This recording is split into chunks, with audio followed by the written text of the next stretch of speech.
Dice la palabra del Señor en 1 de Juan capítulo 5 versículo 16.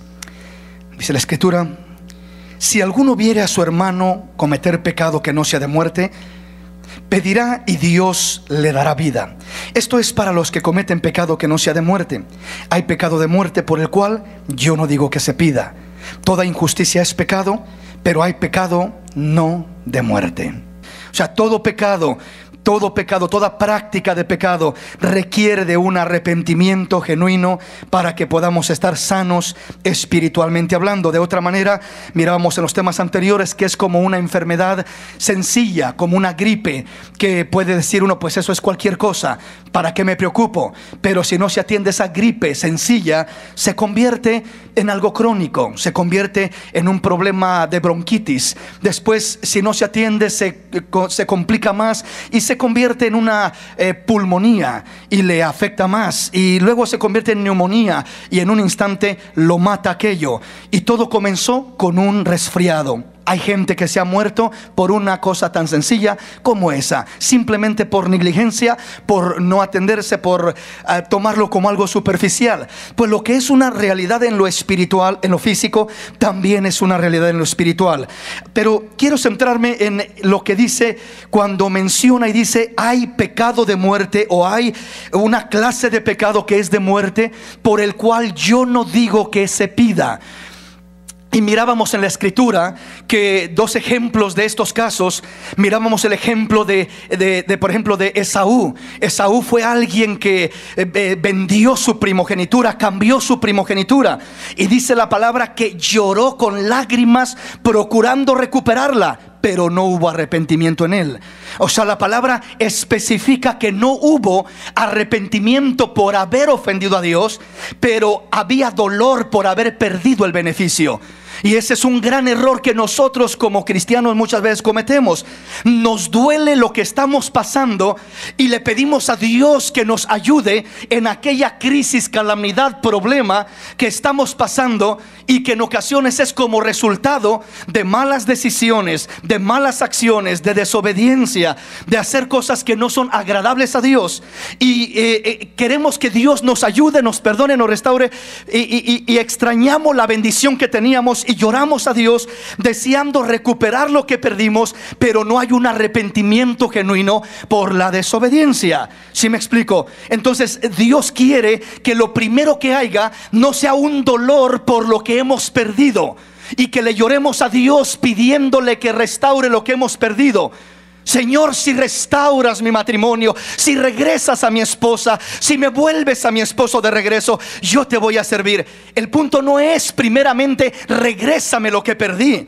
El punto primeramente es: Señor, perdóname porque quizás no supe ser un buen esposo, un buen esposa, un buen padre, un buen hijo. Primero perdóname por mi pecado, y cuando me perdonas por mi pecado, restaurarás también lo que perdí juntamente con mi alma del pecado que cometí. ¿Sí me explico? Por eso el hijo pródigo, cuando él vuelve en sí y se arrepiente, él dice: he pecado contra el cielo y contra mi padre. O sea, primeramente he pecado contra Dios, y segundamente contra mi padre. Ofendí a Dios, le fallé a Dios. Mientras la gente, cuando se equivoca y comete errores y pecados y calamidades, y vienen consecuencias directas como resultado de ello, y la gente quiere restauración de aquello, pero no se da cuenta del pecado que ha cometido contra Dios. Antes de ofender al esposo, a la esposa, a papá, a mamá, antes de ofender al amigo, antes de ofender a un ser humano, estás ofendiendo al Dios Altísimo, que es el más importante. Y ese es el primer punto que uno tiene que reconocer. Le tiene que importar primeramente eso. Señor, antes que cualquier otra cosa, te quiero a ti en mi vida. Quiero restaurar mi relación contigo, Señor. Señor, lo primero no es la esposa o el esposo o la familia, porque si Dios me restaura lo que perdí. En veces alguien está perdiendo la familia y viene a la iglesia diciendo que Dios le restaure la familia. ¿Y de qué te sirve que Dios te regrese la familia si tú sigues en la misma postura, en la misma actitud? Dios te la regresa y la vas a volver a perder, porque no hay una restauración en tu vida. para retener la bendición de Dios, primero tenemos que ser restaurados nosotros delante del Señor para tener la capacidad de retener todo aquello que Dios quiere traer a nuestra vida. De otra manera estamos echando la bendición en saco roto, estamos echando la bendición en una cubeta rota, y por más que Dios quiera darnos la bendición, la tiramos, la perdemos, y por eso volvemos una vez más a lo mismo. Si no hay una vida restaurada, ¿y dónde comienza la vida restaurada? No con mi esposa, no con mi esposo, no con mis hijos, no con mi trabajo, que Dios me regrese, no con ninguna otra cosa. La restauración comienza humillándonos delante del Dios de los cielos, diciéndole: he pecado contra ti, Señor, y contra mi hermano, y contra mi esposo, y contra mi esposa, y contra mis hijos, y contra quien haya pecado. Pero primeramente he pecado contra Dios, he ofendido a Dios. Entonces miramos ese ejemplo en Esaú, que él no se arrepintió. El arrepentimiento es dolor hacia Dios por haberlo ofendido, por haberle fallado, y buscar arreglar las cosas primero con Dios, después con mi prójimo, con mi padre, con mi madre, con mi esposo, con mi esposa, o con quien sea que haya tenido un problema o que esté perdiendo aquella relación o aquella bendición. ¿Me explico, mis hermanos? Entonces, cuando comenzamos ahí, entramos con el fundamento correcto. Esaú tenía el fundamento equivocado. Luego miramos el ejemplo de Saúl, otro que igualmente ofendió, pecó contra Dios, pero su actitud siempre fue: restáurame delante del pueblo, Samuel, ayúdame, sal conmigo ante el pueblo, quiero quedar bien con el pueblo, que todo esté bien ante el pueblo. Y era toda su preocupación. No le importaba la relación con Dios, solamente la relación con los hombres. No le importaba obedecer lo que Dios decía, solamente lo que el pueblo decía. Dios lo manda a destruir a los pecadores de Amalek, y el pueblo le dice: deja al rey vivo, te sirve mejor vivo que muerto. Deja los animales más gordos y más bonitos vivos. ¿Para qué los matas? Nos pueden servir ahí para comer y para otras cosas. Déjalos vivos. Y cuando viene con Samuel, le dice Samuel: ¿qué son esos bramidos y balidos de oveja que oigo?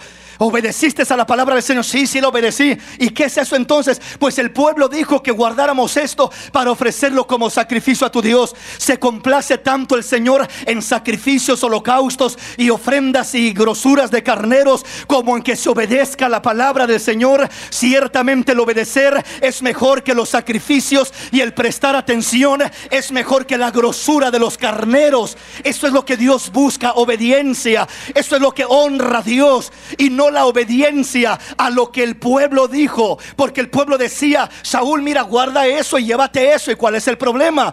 Pero Dios había dicho: no dejes nada vivo, quiero que destruyas todo el anatema, quiero que destruyas todo Amalek. Entonces ahí estaba el primer problema en Saúl, y llega un grado donde Dios le dice a Samuel: ¿por qué me lloras todavía por Saúl? ¿Hasta cuándo estarás ahí llorándome por Saúl, siendo que yo lo he desechado? Qué tremendo y qué triste y qué duro llegar a un grado de esos. ¿Sí me explico? Entonces esos son los grados donde se aplica esta escritura, donde el mismo Dios le dice a Samuel: ya no me llores por Saúl, ya no me estés pidiendo, yo lo he desechado y me he buscado otro prójimo de él, mejor que él, uno que anda conforme a mi corazón. A uno que no le importa tanto lo que la gente diga, le importa más lo que el Dios de los cielos diga. A uno que se preocupa por quedar bien conmigo antes que con la gente. Ese era David, el que traía un corazón conforme a Dios, el que quería agradar a Dios y honrar a Dios por encima de todas las cosas. No significa que era perfecto, no significa que no cometió errores y horrores. Amén. Pero aún así Dios no lo desechó. Dios lo perdonó, Dios lo restauró, Dios lo levantó. ¿Por qué razón? Porque su corazón sabía humillarse de todo corazón delante de Dios, sabía buscar al Dios de los cielos. Le importaba Dios antes que el reino, antes que la corona. Él no decía: Señor, no me quites el reinado, por favor, que no pierda la corona, por favor. No, él se humillaba diciendo: no me quites tu Santo Espíritu, Señor, no me eches de delante de ti, Señor. Señor, no quites el gozo de mi salvación, Señor. Ayúdame, mi relación contigo me importa, lo demás no me importa. Quítame el reinado si quieres, pero no me quites tu espíritu. Quítame la corona si quieres, pero no me quites tu presencia de sobre mi vida. Eso es lo más importante, lo más precioso, lo más maravilloso. Y eso es lo que identifica a una persona que anda conforme al corazón de Dios. O sea, que lo que le importa, que lo que le preocupa es su relación con Dios antes que cualquier otra cosa. Que lo que valora como algo sagrado y especial es no qué piensa la gente de él, qué piensa Dios de él, qué piensa el Dios de los cielos de su vida. ¿Cómo estoy, Señor? Mírame, examíname, escudriñame, límpiame, purifícame, perdóname, ayúdame, Señor. ¿De qué me sirve que todos digan: ay, qué lindo hermanito, qué santito el hermanito? Si mi Dios y yo sabemos que no es así la cosa. Si mi Dios y yo sabemos que hay algo por ahí estorbando, que hay situaciones, que hay detalles. Señor, ayúdame. Quiero buscar vivir delante de ti, Señor. Amén, mis hermanos. Entonces el apóstol Juan nos está hablando de esto, y vamos a mirar un poquito más sobre este tema. Y vayamos a la palabra del Señor. Déjeme le llevo a 2, 3 escrituras rápidamente, y así nos internamos más a fondo. Génesis capítulo 9, versículo 1 al 6. Bendijo Dios a Noé y a sus hijos, y les dijo: fructificad y multiplicaos y llenad la tierra. El temor y el miedo de vosotros estará sobre todo animal de la tierra y sobre toda ave de los cielos, en todo lo que se mueva sobre la tierra y en todos los peces del mar. En vuestra mano son entregados. Todo lo que se mueve y vive os será para mantenimiento, así como las legumbres y plantas verdes os lo he dado todo. Pero carne con su vida, que es su sangre, no comeréis, porque ciertamente demandaré la sangre de vuestras vidas. De mano de todo animal la demandaré, y de mano del hombre, de mano del varón su hermano, demandaré la vida del hombre. El que derramare sangre de hombre, por el hombre su sangre será derramada, porque a imagen de Dios es hecho el hombre. Desde el Antiguo Testamento, antes que hubiera ley, antes que Moisés naciera y existiera, Dios trata con Noé y con sus hijos. Y este es uno de los primeros lugares donde miramos, donde aparece lo que es la muerte por un pecado. Es decir, aquí Dios está estableciendo una base y está diciendo en el versículo 6, dice: el que derramare sangre de hombre, por el hombre su sangre será derramada, porque a imagen de Dios es hecho el hombre. En otras palabras, Dios estaba estableciendo una base antes de la ley. Antes de que existiera la ley de Moisés, Dios ya estaba diciendo: no derramarás sangre de hombre. En otras palabras, no matarás al hombre, porque es creado, es hecho a imagen y semejanza de Dios. El animalito, dice Dios, les doy para que coman, les doy para que puedan enseñorearse. Dice: les doy dominio, autoridad sobre todo animalito. Todo lo que hay les será para sostenimiento, tanto animalitos como legumbres. Les está dando la luz verde el Señor. Solamente les dice: en cuanto a los animales, solamente absténganse de comer la sangre de los animalitos. La sangre del animalito, eso sí, no lo coman. Eso sí, no es de mi agrado, dice Dios, porque la vida del animalito o del hombre en la sangre está. Dice: no comerá su sangre. Pero fuera de eso, no había problema con que pudieran matar un animalito. Pero dice: cuando matas a un hombre, cuando derrama la sangre del hombre, dice: la sangre de aquel hombre que mató o que derramó sangre de hombre también será derramada, porque está matando a alguien que es creado a imagen y semejanza de Dios. El hombre no es como un animalito más. El hombre no es como el chango, ni venimos del chango. El hombre es creado a imagen y semejanza del Dios divino, del Dios de los cielos, del Dios altísimo. Esa es la diferencia entre el hombre y el animalito. El animalito no es creado a imagen y semejanza de Dios. Por eso es que Dios no tenía problema con que pudieran comer, ¿verdad?, ciertos animalitos. Pero en cuanto a la sangre del hombre, dice: el hombre es creado conforme a mi imagen y a mi semejanza, y el que derrame sangre de hombre, su sangre será derramada de igual manera. O sea, morirá por aquel pecado, por haber derramado sangre de hombre que es creado conforme a la imagen y semejanza de Dios. Entonces ahí comenzamos a mirar lo que es la introducción de lo que era dar muerte a una persona por cometer un pecado. En este caso no era cualquier pecado. No era simplemente que le dio un golpe o que pasó algo por ahí, una riña, sino es que mató a una persona. Y como resultado de matar a aquella persona, dice: la sangre de ese hombre será demandada sobre de él, es decir, morirá por haber matado a un hombre. Entonces aquí comenzamos a mirar ya la introducción de lo que es el pecado de muerte. Veamos un poquito en lo que es Éxodo capítulo 20. Éxodo capítulo 20. ¿Por qué se le llama pecado de muerte? Porque se le daba la muerte a la persona que cometía tal falta, tal acción. Era algo grave, era algo severo, que merecía la muerte ante los ojos de Dios. Ahora veamos qué dice Éxodo capítulo 20, versículo 13 y 14. Solamente me voy a centrar en 2 puntos en esta noche. Veamos qué dice la palabra.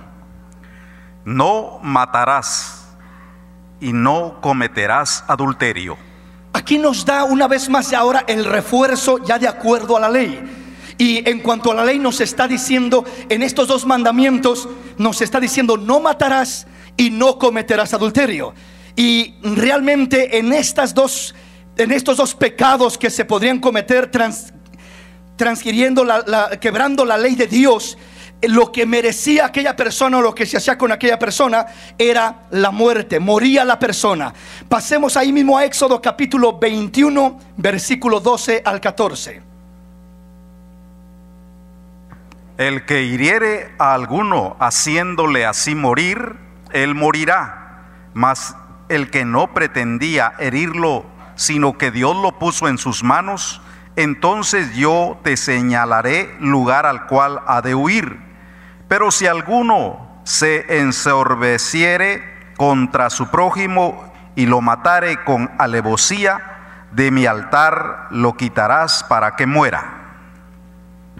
Qué tremendo. Aquí nos da el ejemplo de las 2 situaciones diferentes. Primeramente dice que el que hiriere a alguno haciéndole así morir, él morirá. Nos está reafirmando lo que dice desde Génesis. Nos está reafirmando lo que dice Éxodo 20: no matarás, y el que lo haga morirá. Luego pone un ejemplo y dice que el que hiriere a alguien de una manera accidental, donde no era la intención matar a aquella persona. Y en otros pasajes habla más claramente. Por ejemplo, dice cuando alguien está cortando con una hacha un árbol y está golpeando, y de repente en un golpe salta el hierro del hacha y golpea a la otra persona, al compañero, y termina muriendo aquel compañero. Pues dice, murió, pero fue accidental, no fue a propósito, no fue con, como se dice, con alevosía y ventaja. Pero luego pone el ejemplo: pero si alguien lo hace ya directamente con alevosía, si alguien lo hace ya premeditadamente, morirá. El que lo hizo accidentalmente todavía lleva más misericordia, y dice que Dios preparó lugares, esto era ciudades de refugio, donde se refugiaban aquellas personas que habían cometido un crimen accidentalmente hablando, y no morían, se quedaban ahí hasta que se buscara una manera de arreglar pacíficamente aquel problema y de poder buscar una solución para que siguiera desarrollándose con su vida la persona. Pero cuando lo hacía directamente con alevosía, entonces ahí las intenciones de aquella persona ya venían de antemano puestas en herir, en matar, tramando, planeando cómo le voy a hacer para matar a esta persona. Dice Dios, cuando hay algo así, tal persona debe de morir. ¿Qué le quiero decir con esto? Que hay diferencia delante de Dios. Cuando hacemos algo, cuando cometemos una falta, cuando hacemos algo y lo hacemos simplemente un descuido que no quiso lastimar a otra persona, etcétera, a cuando lo hace premeditadamente, conscientemente, con una intención mala de lastimar a su prójimo.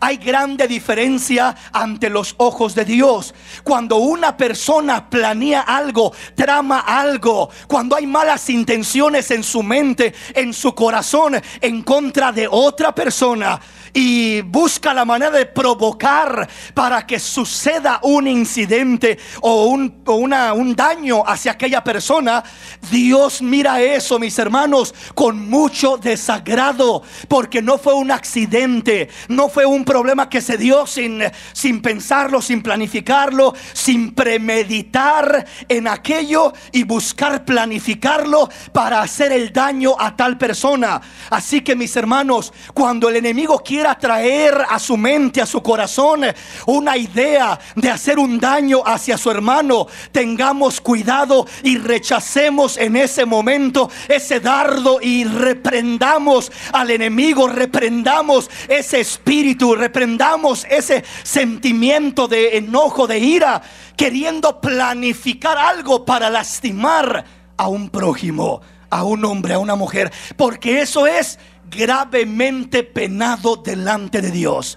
No fue un accidente, no fue un incidente, no fue algo que pasó simplemente, fue algo bien maquinado, bien planeado, bien premeditado. Eso, repito, es serio ante los ojos de Dios. Cuidémonos de no hacer cosas de esa magnitud, porque aún es más difícil el poder recibir restauración de esa clase de cosas. ¿Por qué razón? Porque cuando la persona está haciendo aquello, planeando aquello, eso pasó con Caín. Ahí estaba Caín enojado porque su hermano Abel, Dios recibió su ofrenda y la de él no la recibió. Y ahí estaba maquinando, pero ¿por qué? Pero esto, pero lo otro. Y ya estaba maquinando cómo matarlo y cómo de vengarse de él y cómo hacerle daño a su hermano. Dios llega siempre que uno está maquinando algo negativo. Dios no te va a dejar en paz. Dios va a llegar a tu mente y a tu corazón y te va a decir como a Caín: ¿por qué decae tu semblante, hijo mío? ¿Por qué te pones de esa manera? ¿Por qué estás maquinando esta clase de cosas? Dios dice que Él aborrece el corazón que maquina pensamientos malvados en contra de su hermano. Esa es una de las 7 cosas que más aborrece y abomina el Dios de los cielos. Y Él llega en ese momento cuando uno está planeando algo malo, cuando uno está planificando el daño para alguien. Dios llega y nos redarguye y nos dice: hijo, no lo hagas. Mejor humíllate delante de mí. Mejor quebranta tu corazón y deja las cosas en mis manos. Si haces el bien, yo te bendeciré, yo te enalteceré, yo te exaltaré y yo me glorificaré en su vida. Oye mi voz, oye mi palabra, escucha mi consejo y no te vayas por el mal camino. Dios estaba ahí hablándole a Caín, pero Caín cerró su corazón y dijo: no quiero oír eso. Y él le dice a su hermano: hermano mío, ven, salgamos al campo. ¿Y qué vamos a hacer? Ven, te quiero enseñar algo. Lo saca al campo, quizás lo agarra descuidado, le da un golpe quizás en la cabeza y lo termina de matar estando ahí ya inconsciente. Y Dios mira eso. Los hombres no lo miraron, Adán y Eva no lo miraron. No había quien defendiera a Abel en esta tierra, pero siempre habrá un defensor en los cielos, velando, haciendo justicia por el agredido, por el agraviado, por la víctima. Dios es Dios de huérfanos, Dios de viudas, Dios de desamparados, Dios de víctimas. Dios vela por el desvalido, por el necesitado. Amén, hermanos. Veamos entonces un poquito más. Vamos a entrar ahora al Nuevo Testamento. Solamente eran ejemplos para que usted mirara un poquito qué dice el Antiguo Testamento. Ahora veamos el Nuevo Testamento. Y quiero centrarme en uno de los puntos más comunes, podríamos decirlo. Porque entre el pueblo de Dios que ama a Dios, que ha creído en Cristo, es difícil escuchar o encontrarse uno a un hermano que quizás haya matado a otra persona después de haber conocido al Señor. No es muy común, casi no sucede. Amén. Quizás sucedió antes de conocer del Señor. Amén. Que alguien de repente le quitó la vida a otra persona. Pero ya conociendo del Señor, no es muy común que haya un hermano que de repente se descuidó, se enojó y mató a otra persona. No es muy común. A lo mejor sí sucede, a lo mejor sí ha sucedido, pero muy raramente. Pero hay otra situación que sucede muy, pero muy común. Y esto ya no es el pecado de lo que es el homicidio, el matar o el asesinar, sino ahora este es el pecado del adulterio, que es el otro pecado que estaba al lado de no matarás, no adulterarás. Y este es otro pecado que igualmente, este sí es común y más común de lo que se quisiera. Ahora veamos qué dice la palabra de Dios acerca de esta situación. Vamos a la escritura y vamos a Primera de Corintios capítulo 5. Primera de Corintios, ahora vamos al Nuevo Testamento. Miramos el reflejo, la sombra del Antiguo Testamento. Lo que era muerte en el Antiguo Testamento, literalmente, físicamente, ahora en el Nuevo Testamento, ahora en nuestro tiempo, ya no hay muerte física. Si alguien peca, si alguien hace algo así, no va a haber una muerte literal de que se le va a matar físicamente, se le va a agarrar a pedradas. No sucede eso en nuestro tiempo. Pero lo que sí sucede es la muerte espiritual. La muerte espiritual viene a la vida del hombre cuando hay ciertos pecados que se cometen. Uno de ellos, dijimos, es el homicidio, el matar. Otro de ellos es el adulterar o el fornicar, que va en la misma línea. Y veamos lo que dice la palabra del Señor en Primera de Corintios capítulo 5 versículo 1 en adelante. De cierto se oye que hay entre vosotros fornicación, y tal fornicación cual ni aún se nombra entre los gentiles, tanto que alguno tiene la mujer de su padre. Y vosotros estáis envanecidos. ¿No debierais más bien haberos lamentado para que fuese quitado de en medio de vosotros el que cometió tal acción? Ciertamente yo, como ausente en cuerpo, pero presente en espíritu, ya como presente he juzgado al que tal cosa ha hecho. En el nombre de nuestro Señor Jesucristo, reunidos vosotros y mi espíritu, con el poder de nuestro Señor Jesucristo, el tal sea entregado a Satanás para destrucción de la carne, a fin de que el espíritu sea salvo en el día del Señor Jesús. No es buena vuestra jactancia. ¿No sabéis que un poco de levadura leuda toda la masa? Limpiaos pues de la vieja levadura, para que seáis nueva masa, sin levadura como sois, porque nuestra Pascua, que es Cristo, ya fue sacrificada por nosotros. Así que celebremos la fiesta no con la vieja levadura, ni con la levadura de malicia y de maldad, sino con panes sin levadura, de sinceridad y de verdad. Os he escrito por carta que no os juntéis con los fornicarios, no absolutamente con los fornicarios de este mundo, o con los avaros, o con los ladrones, o con los idólatras, pues en tal caso os sería necesario salir del mundo. Más bien os escribí que no os juntéis con ninguno que, llamándose hermano, fuere fornicario o avaro, o idólatra, o maldiciente, o borracho, o ladrón. Con el tal ni aun comáis, porque ¿qué razón tendría yo para juzgar a los que están afuera? ¿No juzgáis vosotros a los que están dentro? Porque a los que están fuera Dios juzgará. Quitad pues a ese perverso de entre vosotros. Qué tremenda palabra, qué fuerte exhortación y acción de parte de Dios a través del apóstol Pablo. Esto que Pablo está hablando no es Pablo el que está actuando de esta manera por su propia cuenta. Es Dios inspirando y moviendo al siervo de Dios Pablo para tomar estas actitudes, estas acciones tan drásticas y tan fuertes. Y uno escucha esto y se queda atónito, se queda sorprendido de tal acción que el apóstol Pablo estaba tomando.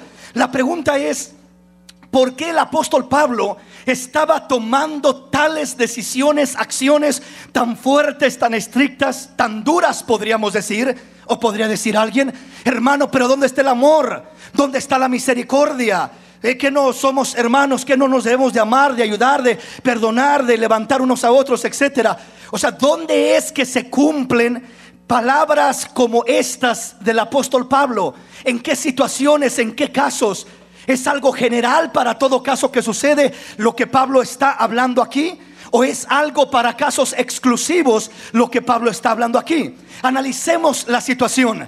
Primeramente, cuando miramos lo que es el pecado de muerte, el cual Juan dice: hay ese pecado, hay un cierto pecado por el cual yo ni siquiera digo que se pida, yo ni siquiera digo que se ore. Hay otra clase de pecado por el cual les digo: oren por el hermanito, oren por la hermanita para que Dios lo ayude, lo restaure, lo levante. Y si hubiere cometido pecados, el Señor lo levantará. Oren por él.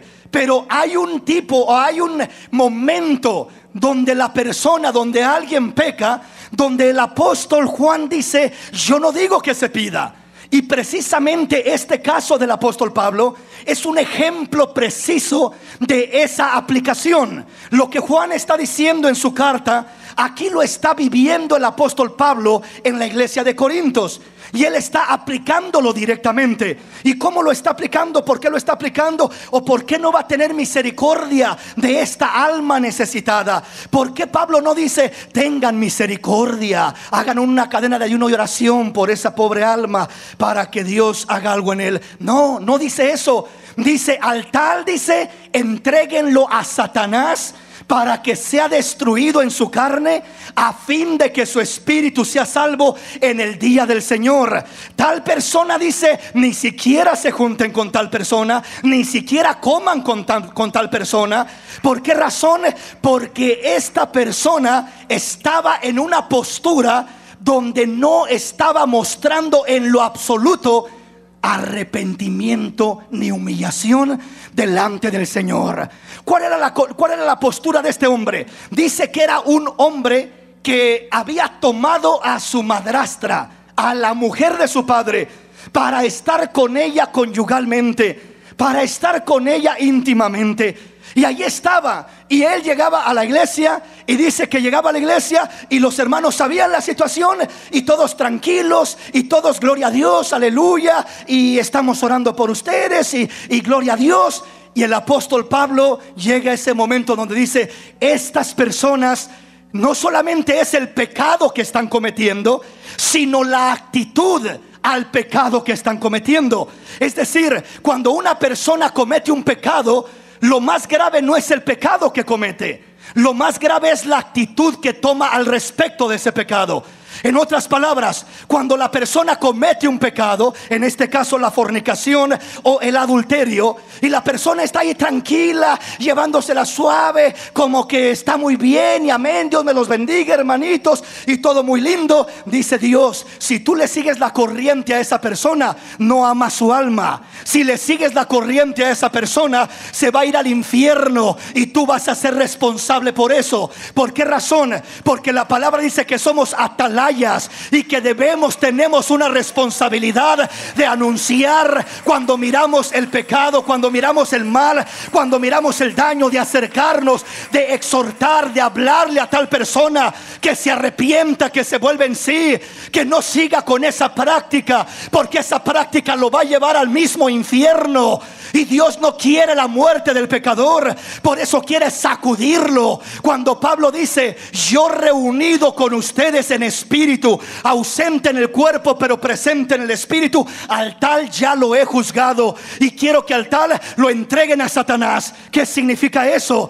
No es como que va uno a invocar al diablo y decirle: ven y tome esta vida. No, de ninguna manera. Cuando dice entrégalo a Satanás, está diciendo: córtale la cobertura espiritual, córtale lo que es el derecho y la bendición de ser un hijo de Dios, conocido, reconocido como un hijo de Dios, y córtale esa comunión, córtale esa cobertura espiritual, porque una persona cuando queda sin cobertura espiritual queda en las manos de de Satanás, automáticamente Cristo dijo: el que no está conmigo está en contra de mí. El que no junta conmigo desparrama. O estás con él o estás en contra de él. Y el que está en contra de Cristo está con Satanás, está en las manos de Satanás. ¿Y sabes qué pasa cuando una persona ha conocido a Cristo y de repente se queda sin cobertura y se queda en las manos del diablo? El enemigo ahí dice: ahora sí, que te escapaste y que me traicionaste y que me diste la espalda. Y Satanás aprovecha para hacer y deshacer y hacerle la vida desgraciada y miserable a esa persona. ¿Por qué razón? Imagínese cómo lo mirará usted, cómo me mirará a mí el enemigo, que un día estábamos en sus garras, en sus manos, pero un día dijimos: no más, te dejo porque he encontrado a uno mejor, a Cristo Jesús, mi Señor, mi Salvador. Desde ese momento le diste la espalda, y más que darle la espalda, le declaraste la guerra. Te volviste enemigo de tu enemigo, o del que antes era tu amigo y tu dueño. Ahora te convertiste en el enemigo de él. ¿Y cómo crees que te va a ver? Así que cuando una persona que ha conocido a Cristo y que le ha dado la espalda al pecado y al enemigo, viene al camino del Señor, y viene y va caminando en el Señor, y de repente le da la espalda al Señor y se queda sin cobertura, pobrecito de él, porque no hay quien lo proteja de las acechanzas y de todo lo que el enemigo puede venir a traer sobre de él, hacer la vida imposible. Y Dios lo permite. Dios dice: deja que le dé una buena arrastrada del diablo. Quería el mundo, quería el pecado, deja que vea cómo le pague el mundo, que vea cómo le pague ese amo, para que aprenda, para que entienda, para que se arrepienta de corazón, para que vuelva en sí. Entonces este hombre en Corintios estaba indiferente al arrepentimiento. Y Pablo dice: ustedes están muy tranquilos, están indignados, como que en vez de estar indignados, están muy pasivos, como si todo estuviera bien. Dice: tal persona, dice, sea entregada a Satanás. Es decir, córtenlo. Tiene que ser cortado. ¿De qué? De entre el pueblo. Cortarle la comunión, como dice aquí la palabra. ¿Por qué razón? Porque no está mostrando arrepentimiento, porque no está mostrando la actitud que Dios quiere. ¿Y por qué se le corta? ¿Porque se le odia? No, se le corta porque se le ama. Si usted pone atención a lo que dice Pablo, dice: entréguenlo a Satanás para que sea destruido, a fin de que el espíritu sea salvo en el día del Señor. En otras palabras, el apóstol Pablo amaba su alma, amaba su espíritu, quería la restauración real del espíritu de aquella persona. Quería que a lo mejor en la carne iba a sufrir, iba a ser golpeado, maltratado, pero en el espíritu iba a ser salvo, porque se iba a arrepentir, iba a reflexionar y iba a volverse a Dios de todo corazón. Es precisamente lo que pasó con este hombre. En 2 de Corintios el apóstol Pablo escribe mostrando precisamente esa evidencia. Entonces, oiga una vez más lo que dice la palabra del Señor. Dice el versículo 5: el tal se ha entregado a Satanás para destrucción de la carne, a fin de que el espíritu sea salvo en el día del Señor Jesús. El deseo de Pablo es que este hombre no se perdiera, es que fuera salvo. Pero como dice Proverbios: mejor es reprensión manifiesta que amor oculto. Fieles son las heridas del que ama, mas importuno los besos del que aborrece. Ahora Pablo sigue hablando y dice: les digo que no se junten con ningún fornicario, ningún avaro, ningún idólatra, ningún hechicero, ningún mentiroso, ningún etcétera. Y luego dice: pero no les estoy diciendo que no se junten con nadie en general, porque tendrían que salir del mundo, porque el mundo está lleno de gente así, a derecha y a izquierda. Pero les digo que si hay uno que dice ser hermano, que dice ser cristiano y practica tales cosas, no es que cometió un error y se arrepintió, porque un error cualquiera lo comete, amén. Pero una cosa es un error, otra cosa es una práctica ya sin remordimiento, ya sin sentirse mal. Recuerda lo que comenzamos a mirar el sábado pasado acerca de perder la sensibilidad. El perder la sensibilidad espiritual significa que nuestra vida espiritual está muriendo o ha muerto. Les decía, si una mano de repente ya no la sentimos y nos pellizcan y nos pican con una aguja y no sentimos la mano, hay un problema. Esa mano está muerta o está muriendo, no siente nada. La evidencia real de que Dios está con nosotros no es cuánta bendición decimos recibir, porque Dios hace salir su sol sobre buenos y malos, sobre justos e injustos. La verdadera evidencia de que Dios está con nosotros es cuánto Dios nos redarguye, nos hace sentir mal, nos incomoda y nos muestra el peligro y el error y nos dice: no sigas con eso, apártate de eso, y viene a inquietarnos. La evidencia más real de que Dios está con nosotros es que su espíritu nos hace sentir mal antes que hacernos sentir bien. ¿Me explico, hermanos? ¿Por qué nos hace sentir mal? Porque siempre que el Espíritu de Dios se acerca a nosotros, entre más se acerca Él a nosotros o nosotros a Él, hermanos, siempre uno se mira más falto, más sucio, más necesitado, con más defectos, con más errores.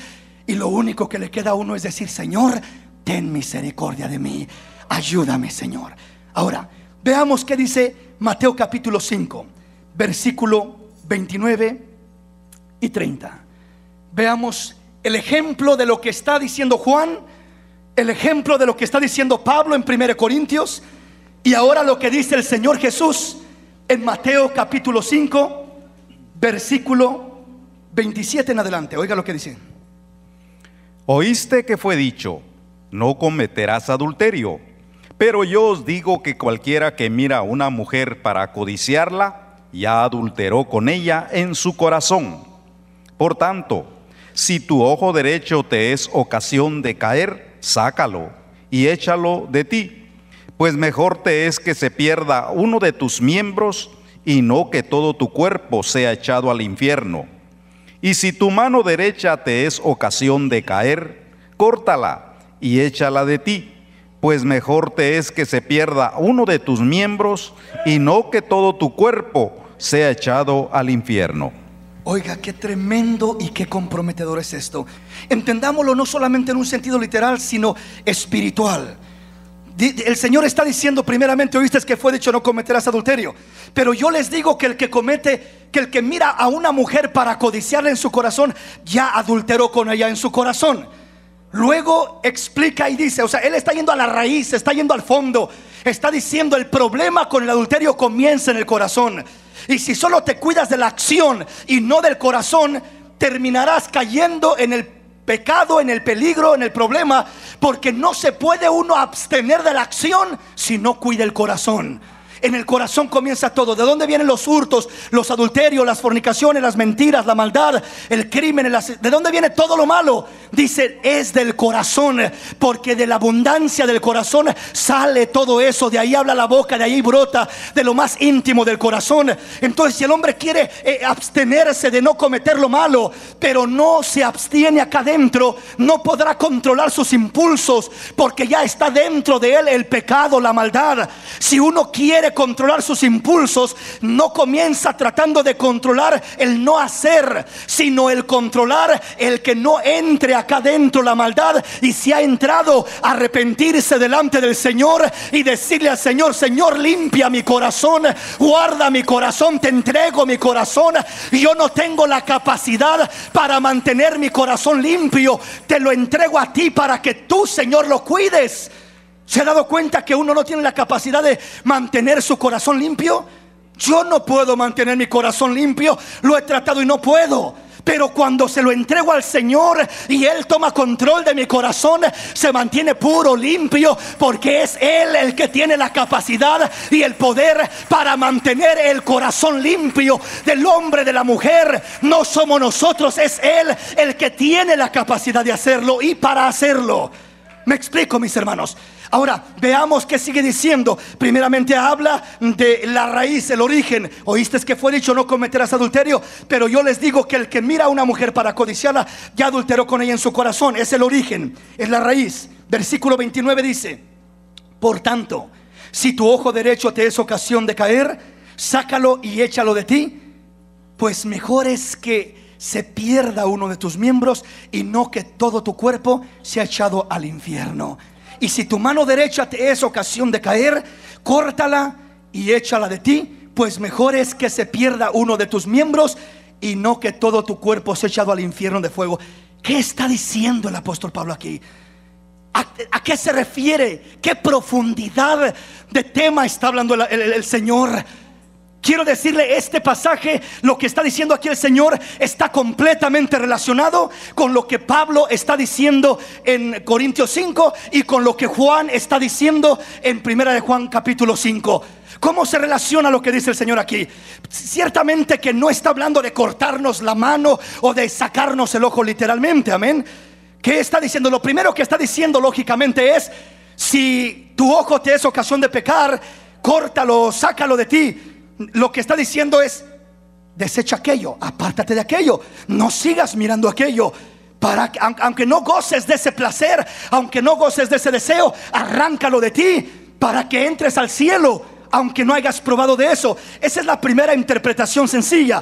Pero la interpretación más real y más completa a nivel iglesia, a nivel congregación, es la siguiente: cuando el Señor está hablando y dice corta tu brazo, saca tu ojo, está diciendo mejor es que se pierda uno de tus miembros y no que todo tu cuerpo caiga al infierno de fuego.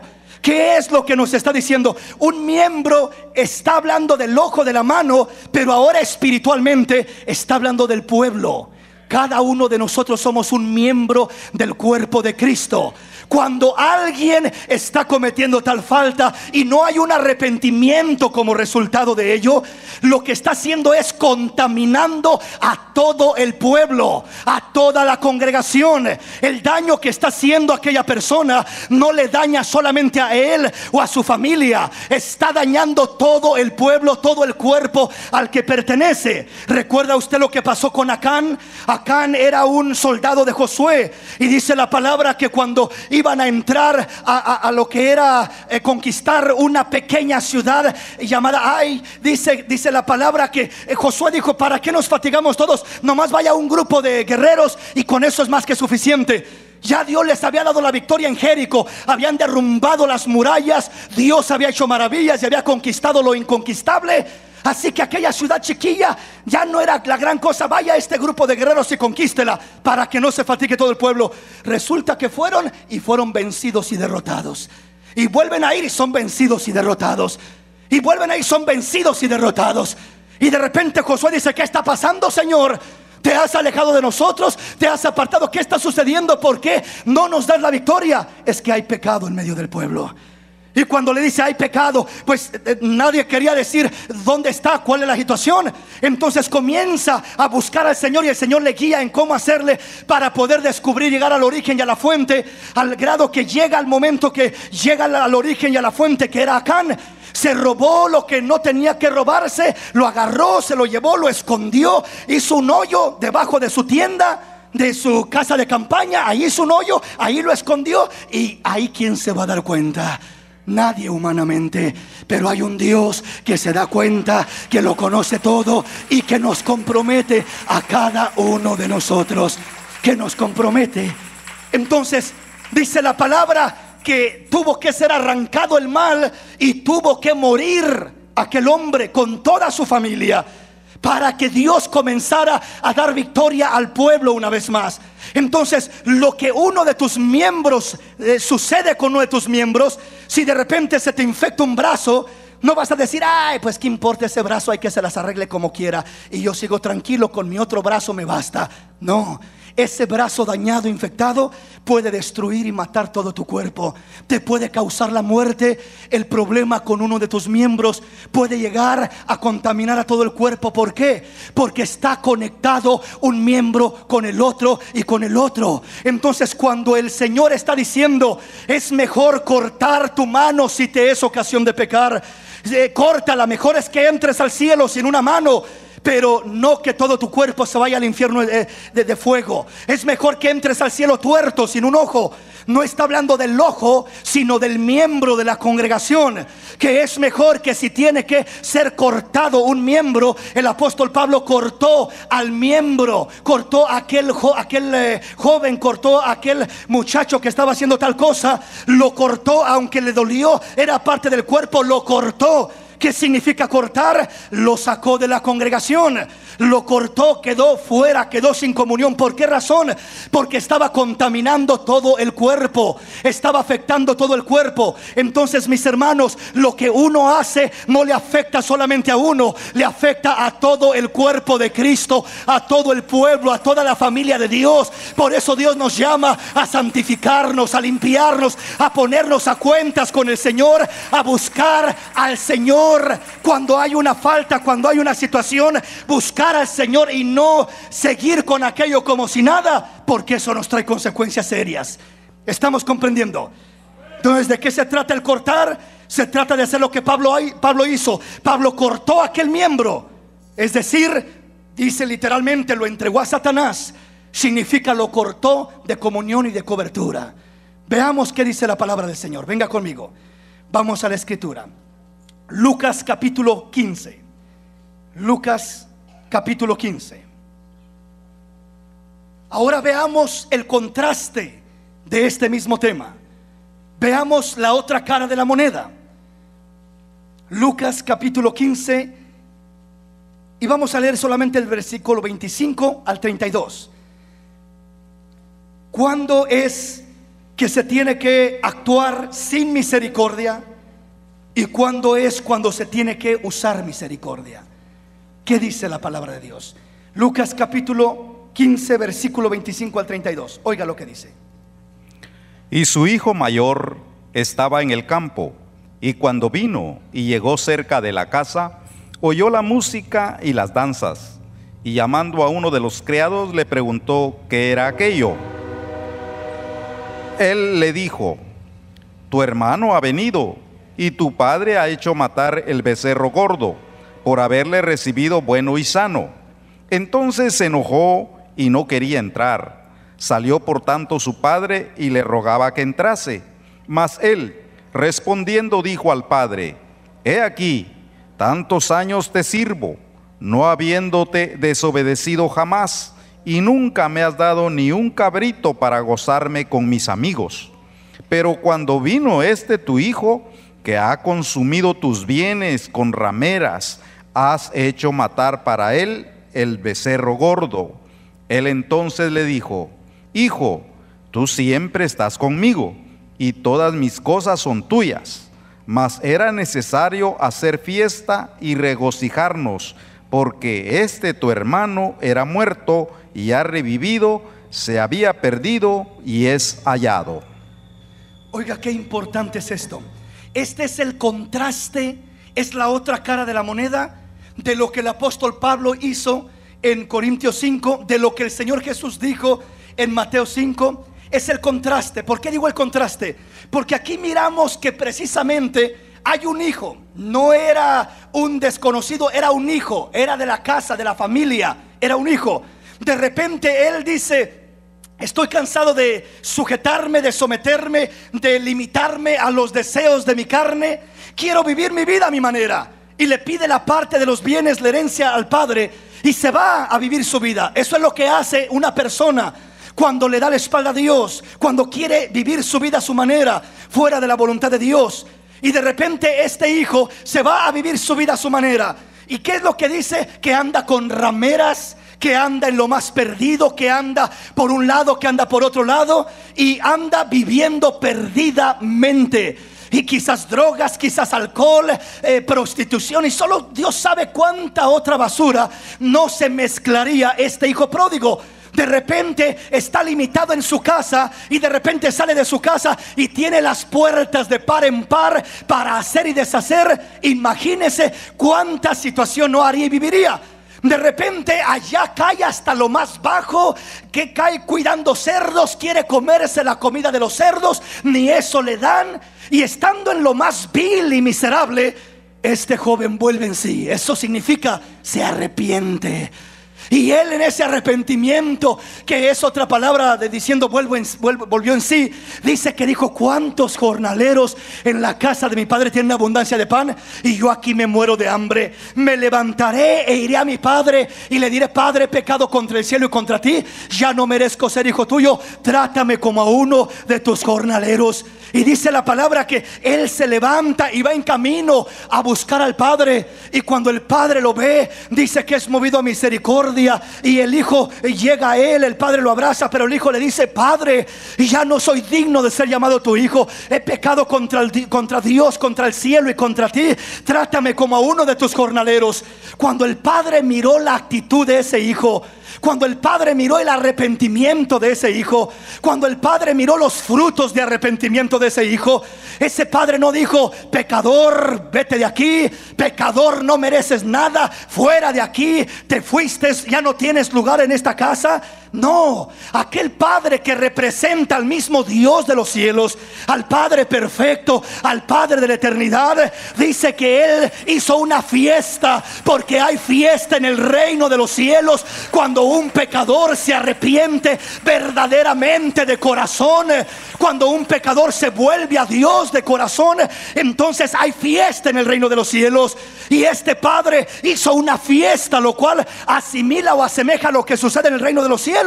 Dice que hay más gozo en el cielo por un pecador que se arrepiente que por 99 justos que ya están arrepentidos, que ya están en el rebaño. Entonces el padre hace una fiesta tremenda y dice: traigan el vestido nuevo y pónganselo a mi hijo. ¿Cómo vendría con harapos sucios, viejos, malolientes? Pónganle el vestido nuevo, pónganle calzado en sus pies. Todo eso tiene un simbolismo que no alcanzamos hoy a mirar el significado. Traigan el anillo y pónganselo en su dedo. Maten el becerro gordo y hagamos fiesta, porque mi hijo estaba muerto y ha resucitado, estaba perdido y ha sido hallado. Y comenzaron a regocijarse, hubo fiesta. Qué contraste tan grande lo que pasó con un pecador en Corintios y lo que pasó con otro pecador en esta situación que el Señor está hablando. Ahora dice de repente que llega el hermano del hijo pródigo, y él anda en el campo, buen muchacho, responsable, trabajador, y él viene, se ha guardado, se ha mantenido, ni quien le diga nada. Pero él viene llegando y se oye la música y la fiesta y todo aquello. Y cuando escucha aquello, ve a un criado por ahí: oye, ven para acá, ¿qué escándalo es este? ¿Qué está pasando aquí?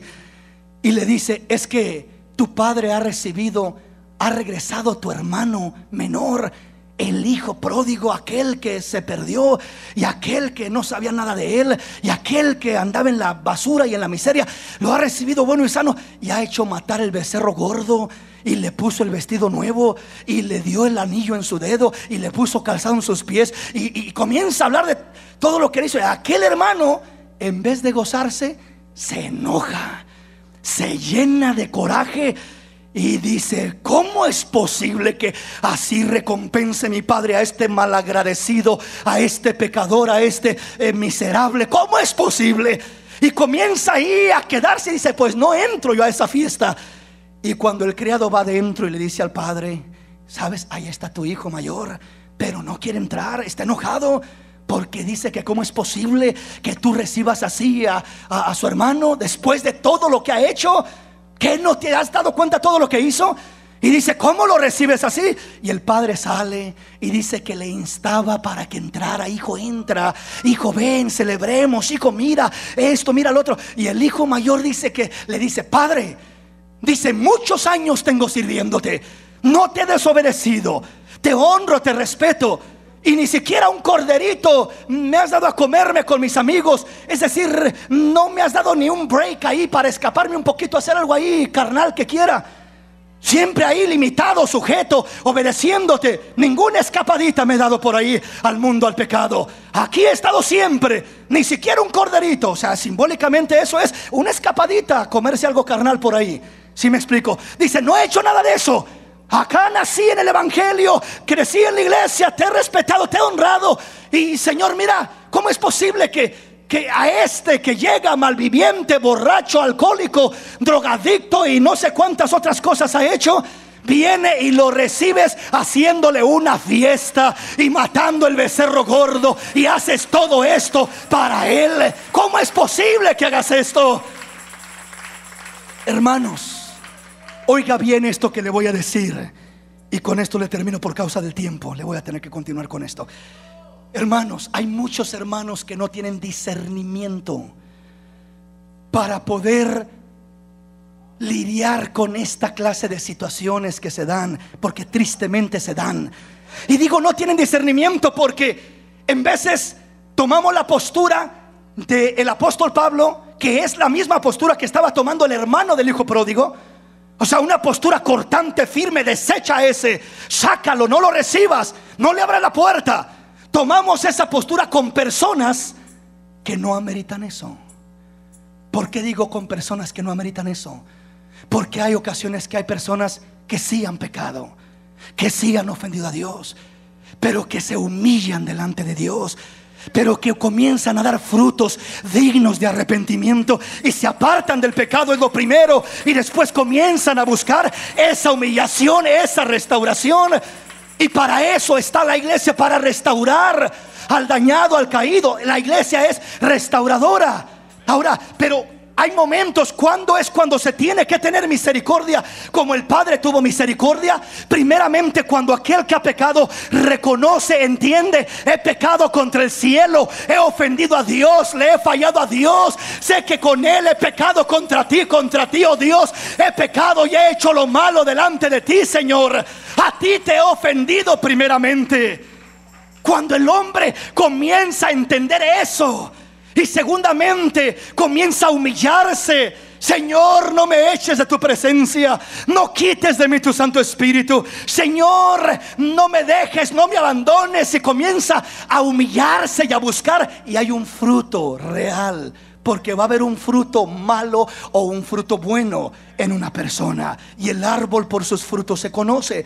El hijo pródigo fue recibido porque estaba dando buen fruto. Hay padres de familia que sus hijos salen del hogar por rebeldes, por desobedientes, y de repente el papá, la mamá están pensando: ¿qué hago? Iré a buscar a mi hijo, que le ruego que regrese a la casa, le ruego que vuelva, pobrecito, habrá comido, no habrá comido, y que si le pasa algo, y que si lo dañan, y que si algo le sucede.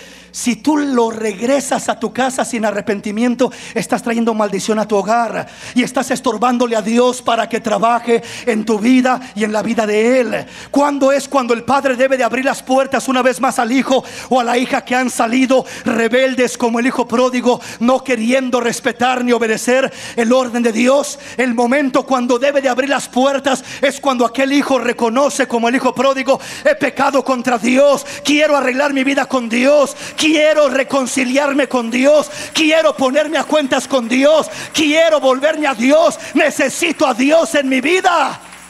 Es lo primero. Lo segundo: he pecado contra mi padre, contra mi madre, contra mi familia, contra mis hermanos, contra mi iglesia, contra mi prójimo. ¿Sí me comprende? Entonces, cuando nosotros vemos ese fruto, ese es el momento de hacer fiesta, como el padre hizo fiesta por aquel hijo pródigo que se volvió, que se regresó arrepentido, entendiendo a quién había ofendido, contra quién había pecado. Primeramente contra Dios, segundamente contra su padre. He pecado contra el cielo y contra ti, Padre mío, y yo ya no soy digno de ser hijo tuyo. Ese es un fruto precioso. Hay hijos que quieren regresar: voy a regresar, pero con esta y esta y esta condición. Si quieres, si no, no regreso. Óigame, cierra la puerta con doble candado y dígale con más razón: fuera, no regresas aquí. ¿Cómo es posible? El hijo pródigo viene y él dice: papá, ya no merezco ser hijo tuyo. Si quieres, ni siquiera me trates como un hijo. No vengo reclamando derechos, no vengo pidiendo posiciones, no vengo diciendo: ¿y dónde está mi cama? ¿Y dónde está mi computadora? ¿Dónde están mis cosas? ¿Y por qué me sacaron esto de mi cuarto? Esa es una mala evidencia de que no hay ni lo más poquito de arrepentimiento. El hijo que vuelve arrepentido vuelve a decir: si un rinconcito me dan por ahí, en ese rinconcito me quedaré. No tengo derecho de reclamar, de exigir. Es el entendimiento real de un arrepentimiento genuino delante de Dios, hacia Dios. Esa es la actitud correcta hacia Dios. ¿Sí me comprende, mi hermano? Entonces debemos de discernir para no estorbar la obra de Dios. Si este padre se compadece carnalmente de este hijo antes de tiempo y sale a buscarlo y lo encuentra por ahí en la parranda y le dice: hijo, vuelve a la casa, por favor. Pero papá, tú sabes, me gusta la tomada. Pues en la casita te dejo tomar. Mejor que tomes en mi casa que tomes afuera. Eso es lo que muchos padres dicen y piensan. ¿De qué anda emborrachándose allá afuera? Que se emborrache aquí en mi casa mejor. Ahí está seguro por lo menos. No quiero que se me pierda. No te equivoques. Perdido está. Perdido está porque no tiene a Cristo. Aunque esté dentro de tu hogar, está perdido. Está en el pecado, está en el vicio, está en la maldad y no está trayendo bendición a tu hogar. ¿Sí me explico? Hay consecuencias, hay peligro. La palabra nos habla de un hombre llamado Elí, que tenía 2 hijos. Y este hombre dice que escuchaba de todo lo que hacían sus hijos y solo les decía: hijitos, por favor, no hagan esas cosas malas. Ya ven que hacen pecar a la gente. Y solamente les decía eso. Y dice la palabra que vino juicio contra él, contra sus hijos, contra su casa y contra toda su descendencia. Qué terrible, qué tremendo y qué peligroso. En otras palabras, Dios nos manda, nos llama a tomar una postura de acuerdo a lo que Él establece, saber cuándo es tiempo de hacer misericordia y saber cuándo es tiempo de portarte firme, sin ningún doblez, sin tolerancia, sin permitir ninguna clase de cosa desagradable a Dios. ¿Me explico, hermanos? Ya le continúo con este tema. Póngase de pie.